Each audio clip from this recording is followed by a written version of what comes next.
Casio's lineup ranges from a $30 plastic classic to a titanium flagship that costs more than a used car. Same logo, completely different planets. Most people only know the cheap stuff and the chunky black GSHOCK is sitting in a drawer at home, and almost nobody realizes how far the ladder actually goes.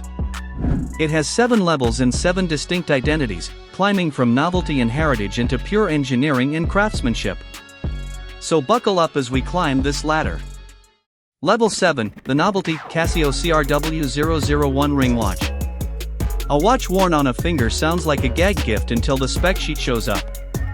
Full LCD display, working stopwatch, alarm function, all packed into a metal ring small enough to slide on like jewelry. The CRW001 launched as part of a 50th anniversary celebration, backed by official video content instead of a quiet shelf drop the way most budget releases get treated.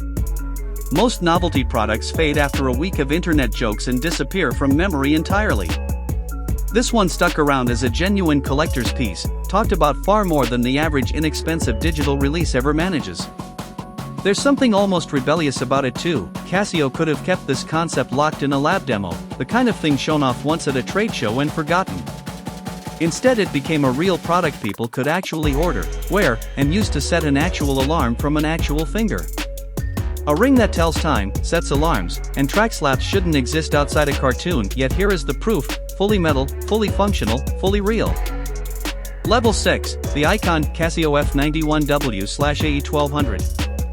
A $15 watch outlasting smartwatches costing 40 times more sounds like an exaggeration, until the actual lifespan numbers come up.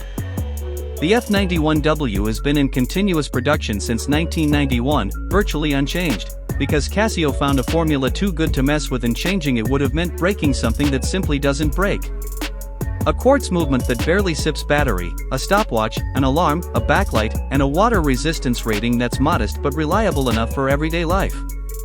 The AE1200 sits right beside it in spirit, slightly bigger case, slightly more rugged build, same no-nonsense digital approach that made the original a cultural fixture far beyond watch collecting circles. This is the watch that shows up in old photos, in movies, on wrists belonging to people who've never once thought about watch culture in their lives. This is the level where Casio proves that basic and iconic aren't opposites, they're frequently the exact same watch, sometimes 3 decades apart, sold for less than a dinner out. There's a reason fashion brands keep reissuing this silhouette and slapping new colorways on the same case shape, calling it a collaboration. The original design never actually needed fixing. Level 5, the mainstream G-Shock GA2100K Series, 2026. A watch nicknamed after a luxury icon 15 times its price says something about how good the imitation game has gotten over the years. Enter the Casio, officially the GA2100, unofficially the watch every comment section loves to compare to a certain Swiss octagon that costs more than a used car by itself. Built on carbon core guard structure, slimmer than the usual chunky G-Shock profile most people picture when they hear the name, with an analog digital display that reads clean from across a room instead of looking cluttered up close. Office desk, gym bag, date night, the GA2100 fits everywhere without trying too hard, which explains why the 2026 variants keep expanding into new colorways and collaborations instead of quietly disappearing the way most trend pieces eventually do. Mainstream success in the watch world rarely lasts this long without a serious reason sitting underneath it. Level 4, the Survivor G-Shock GPR-H1000 Rangeman. 3 days into a hike, a phone battery dies, GPS signal disappears entirely, and suddenly the only reliable piece of technology on the wrist matters a whole lot more than it did back at the trailhead. The Rangeman GPR-H1000 exists for exactly that moment, built around the assumption that nothing else around it can be trusted to still be working.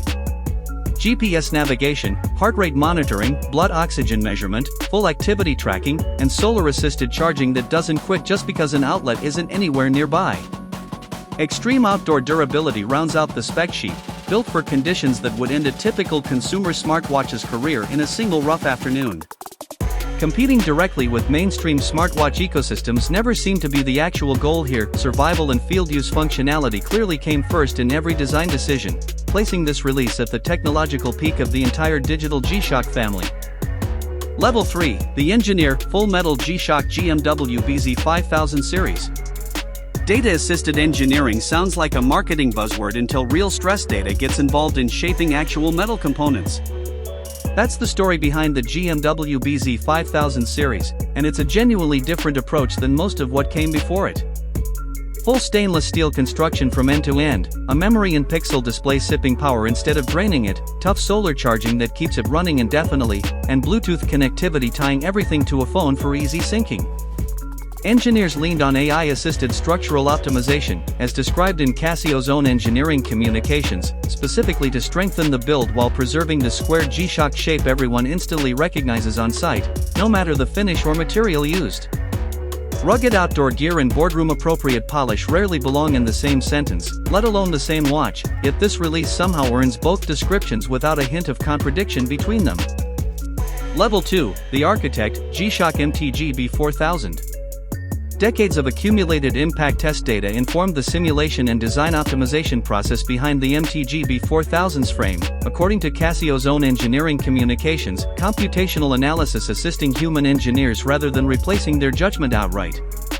Carbon and stainless steel hybrid construction anchors the build, with a sapphire crystal shrugging off scratches that would mark up lesser materials and triple G resist protection backing everything up underneath the surface. Bluetooth and radio-controlled timekeeping round out the accuracy side, no manual adjustments ever required, no matter the time zone or season.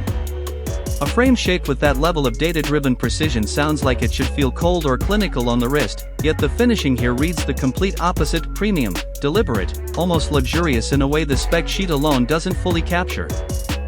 Level 1, the Summit MRG B2000 series. A luxury division hiding inside a brand famous for $30 digital watches sounds like a contradiction on paper, yet that's precisely what MRG represents within Casio's lineup. Titanium construction throughout, finished by hand in Japan using techniques associated with traditional Swiss watchmaking rather than mass production assembly lines, plus GPS, Bluetooth, and solar power layered underneath all that hand-applied craftsmanship. Premium shock-resistant architecture still runs through the entire design, proof that toughness never got abandoned on the long climb to the top of the catalog.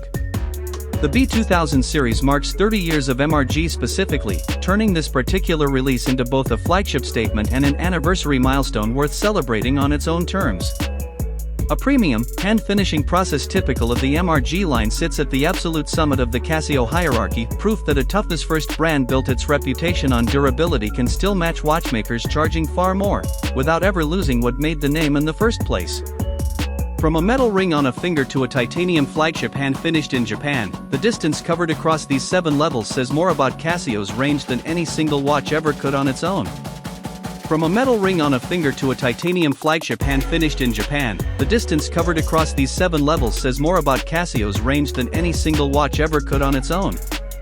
Which level is sitting on a wrist right now?